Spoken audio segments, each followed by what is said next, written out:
ఆంధ్రప్రదేశ్ రాష్ట్రంలో పదవుల పంపకాల పరంపర కొనసాగుతుంది. చంద్రబాబు కూటమి ప్రభుత్వం ఏర్పాటు కాగానే మంత్రివర్గ విస్తరణ జరగ్గా ఆ తర్వాత నామినేటెడ్ పదవులను భర్తీ చేసింది కూటమి సర్కార్. 2 విడతల్లో కూటమి ప్రభుత్వం నామినేటెడ్ పదవులను భర్తీ చేసింది. ఇందులోనే జనసేన, తెలుగుదేశం అలాగే భారతీయ జనతా పార్టీల నేతలు ఉన్నారు. అందరికీ సమన్వయం జరిగేలా చంద్రబాబు నాయుడు పెద్దన్నగా వ్యవహరిస్తున్నారు. ఇక నామినేటెడ్ పదవులు పూర్తయినా కూడా రఘురామకృష్ణంరాజుకు ఎలాంటి పదవి దక్కలేదు. దీంతో ఆయనకు ఏ పదవి రాదని అందరూ అనుకున్నారు. కానీ తాజాగా కృష్ణంరాజుకు నామమాత్రపు ఒక పోస్టు అప్పగించారు చంద్రబాబు నాయుడు. అది ఆంధ్రప్రదేశ్ డిప్యూటీ స్పీకర్ పోస్టు. తాజాగా పేరు ప్రకటించి ఆయన్ను ఏకగ్రీవంగా కూడా ఎన్నుకుంది అసెంబ్లీ.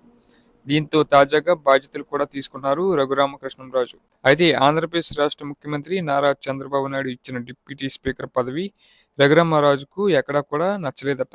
కేంద్ర మంత్రి స్థాయి కలిగిన తనకు డిప్యూటీ స్పీకర్ పదవి ఇవ్వడం ఏంటని ఆగ్రహంతో ఉన్నారట రఘురామకృష్ణంరాజు. పైకి తన బాధను చెప్పుకోకపోయినా లోలోపల బాధపడుతున్నారట. దానికి తగ్గట్టుగానే వైసీపీ పార్టీ కూడా రఘురామకృష్ణంరాజును ట్రోలింగ్ చేస్తుంది. వైసీపీలో ఉంటే మంచి పదవులు ఇచ్చేవాళ్ళమని, కుటుంబంలోకి వెళ్లి ఇప్పుడు చిన్న పదవులు అనుభవిస్తున్నాడని ఒక ఆట ఆడుకుంటున్నారు. ఇక ఈ పోస్టులు రఘురామకృష్ణంరాజు వరకు కూడా వెళ్ళాయి. అయితే ఈ స్పీకర్ పదవి తనకు వద్దని చెప్పలేక, ఆ పదవిలో ఉండలేక రఘురామకృష్ణంరాజు చాలా ఇబ్బంది పడుతున్నారట. ప్రస్తుతానికి అయితే ఆ బాధ్యతలు తీసుకొని అవసరాన్ని బట్టి వ్యవహరించాలని రఘురామకృష్ణంరాజు నిర్ణయం తీసుకున్నట్లు వార్తలు వినిపిస్తున్నాయి. కాగా వైసీపీ నుంచి టీడీపీలోకి వెళ్లిన రఘురామకృష్ణంరాజుకు ఉండి అసెంబ్లీ టికెట్ ఇచ్చింది టీడీపీ. దీంతో అక్కడ ఆయన అవలీలగా విజయం సాధించారు.